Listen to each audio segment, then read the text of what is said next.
Hey guys, welcome back to Old Fashioned Southern Cooking.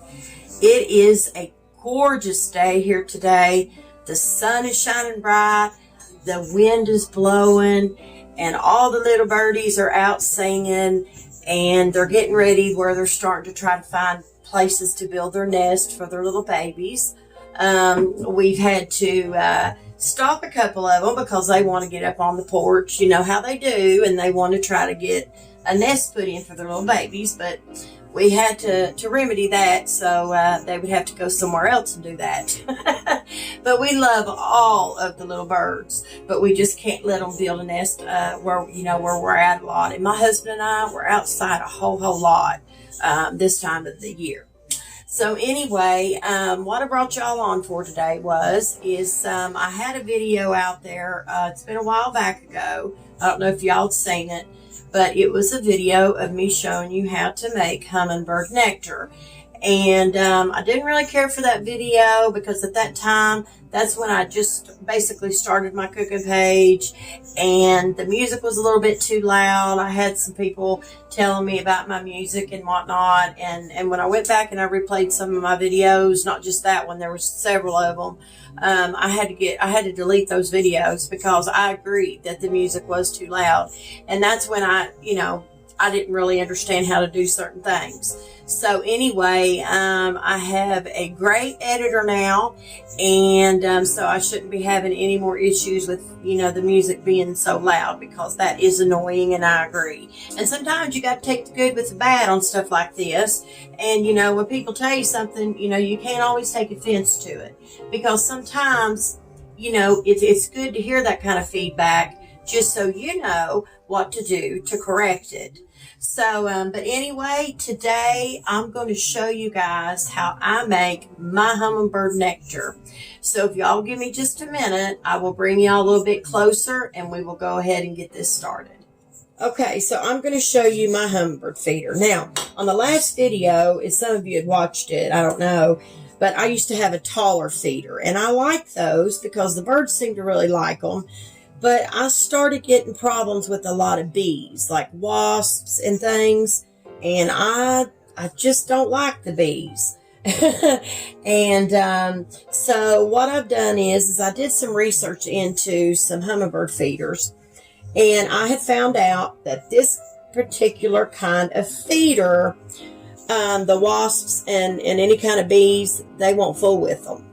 So I went and I got one of these feeders, and I noticed that when I put it out last year, I didn't have any trouble, except for when I first put it out, the wasps and the bees and all, they come to visit a couple times, but they cannot get their, I'm not sure what they call it.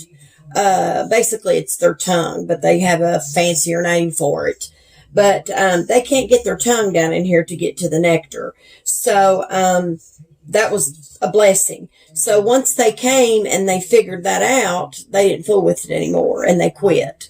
So I was like, well, praise the Lord, I don't have to worry about these bees anymore. So anyway, this feeder here, I had it stored for the season. And when I bring my feeders in, I do wash them out. But y'all, I'm going to tell you what to do. You can use vinegar and water to wash your feeders out, or you can scald them out with super duper hot water. Now, I have a lot of water pressure here where I live, and I'm telling you, it really does a good job of getting things out. So anyway, I always change my nectar, pretty regular in my feeders. Now, the Smithsonian Institute, if y'all are familiar with them, they recommend that, I believe it was, that you change your feeders, I think it's every other day or every 3 days or something like that. But there's sometimes I don't need to change my feeder that often because it's not dirty. So, but anyway, so I will tell you, I change mine I change it like every 4 days, something like that. But it's totally up to you how you want to do it. So anyway, when I brought this feeder out, I scalded it out with really hot water.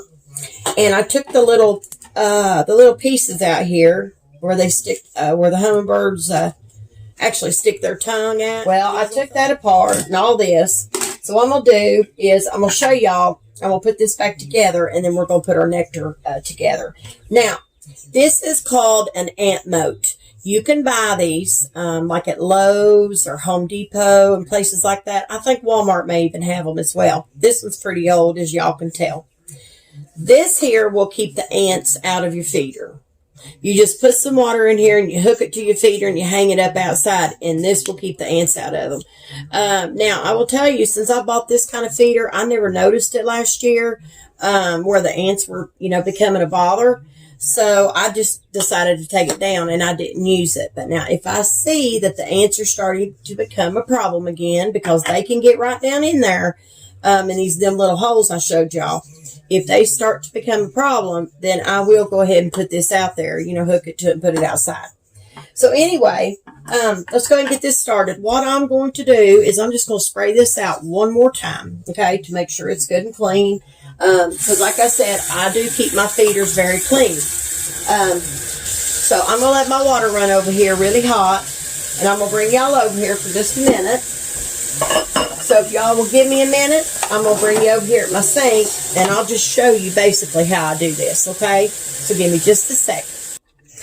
Okay, y'all, so we're over at my sink. Ignore my pot of soapy dishwater. What I'm going to do is I'm going to turn this on, and I just basically just scald them off really good, and I've got some really hot water turned on, and I'm going to turn it up as hard as it can go.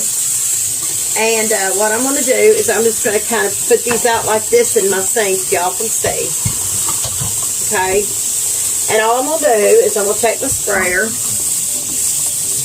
and I'm just going to spray each and every part. I'm getting water all over the place. But I'm going to spray each and every part of my feeder, right? We'll turn them over.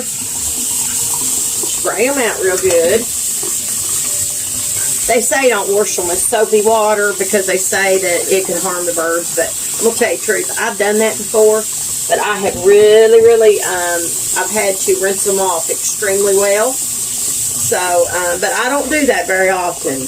Every once in a great while, I might do that. If I've had them stored away for a while for the season. So this is all I do, y'all, is I just rinse them off real good, And if you want to use vinegar, you can do that as well, but I don't fool with it. I don't think there's no need in it. Make sure this is kind of good and clean. I'm going to use a sponge here. This is a clean sponge. Just going to kind of go in here real quick and make sure that there's nothing on here. And in the center. And I'll just kind of wet it because it's very hot. I'll put my hands in there, but I'm just going to kind of wipe them down a little bit. I mean, nothing special. And I've never had an issue with my birds not wanting to eat from my feeders. And actually, guys, I've been getting more and more birds since I bought this little feeder here.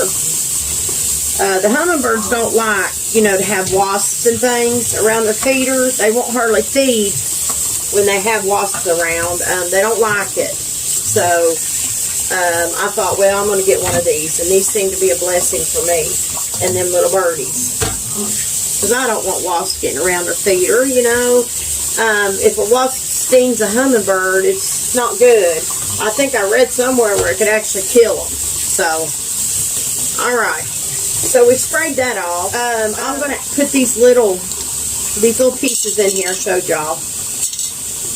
And I'm going to back my water pressure down a little bit. Just going to kind of put them in there and kind of do them this way.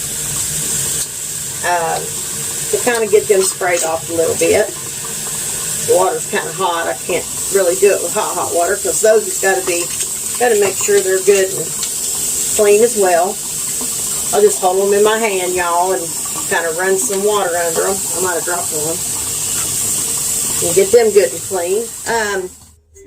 I'm going to get me a couple paper towels, and I'm going to lay this stuff over here on it.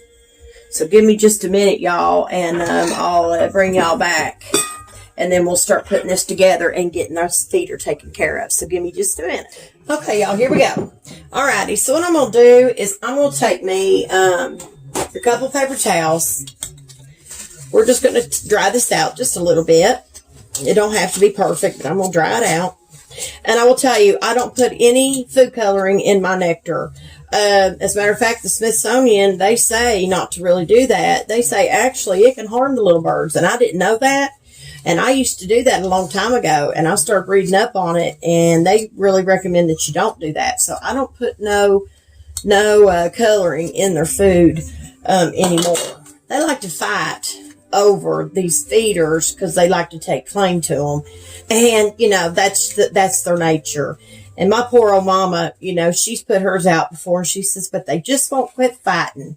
She said, I hate to see them fight because I'm afraid they're going to hurt one another. And I said, Mom, you can't stop that. That's nature. That's just the way they are. And they're not going to stop fighting for you or nobody else, you know, because it's a territorial thing, if I could say it right. Just like with the dog or cat. I know we got a cat. He's an outside cat. His name's Bootsy Boot. And he's that way. He's territorial about things too, believe it or not. Even a cat. This thing here, I'm going to rinse it real quick, y'all, but I don't think I'm going to need it. But I'm going to rinse it out. And I might. I don't know. We'll have to see. Like I said, if I see the ants are, you know, bothering the feeder, I'll go ahead and put this on there. I mean, they do come in handy. I do not use tap water when I make my nectar, okay? But we'll get into that in just a second. We're going to put this nectar feeder back together. So what you need to do is you take this part right here, okay? If you get one of these, just put it back over the top where the holes are. Just like that. Take your little, you know, your little flower piece and put it in the middle. Just snap it down in there. It should snap, you know, right down in the middle there, so it keeps this in place, see, okay? It won't come off. Now, line your holes up. All you got to do is turn this around, or turn it a little bit, if I can get it to turn, or push it down maybe, and line it up with the little holes around it, and then take your little, I don't know what you call them, these little pieces here, these little tabs, whatever you want to call them.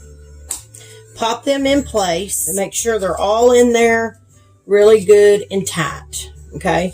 And that's the way it should be, just like that. Now, what you're going to do here is this goes onto this, but we're going to have to make our nectar up, and this goes down in the center of this little piece right here. It's a hook, and it just screws down in there, and I'm going to go ahead and screw that in there because we're going to need it here in a minute. Now, try to keep it as straight as you can, because if you get it kind of off, it'll make your feeder hang funny. So I try to get mine as even as I can, a little tight, so you know to hold it. It's totally up to you. You can use the cane sugar for this, as that's what I'm going to use, or you can use the regular granulated sugar. I've used regular sugar many times for my birds. And then now I do not use regular tap water. I just use the filtered water that we have in the refrigerator to make their nectar. So what you're going to want to do first is you are going to want to take half a cup of sugar, and we're going to measure this out in this measuring cup. And all right. If you get a little bit over, it's not going to hurt anything. You just don't want to do, you know, you don't want to do a bunch over, and I'll just spill sugar everywhere. Okay. So we have our half a cup of cane sugar, and we're going to pour that into our bowl. And now what we're going to do is we're going to mix it with 2 cups of water, okay? So this is a 2-cup measuring cup.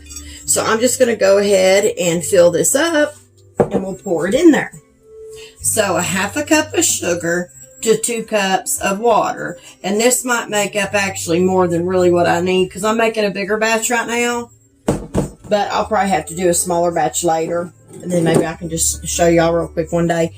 But add your 2 cups of water to your half a cup of sugar.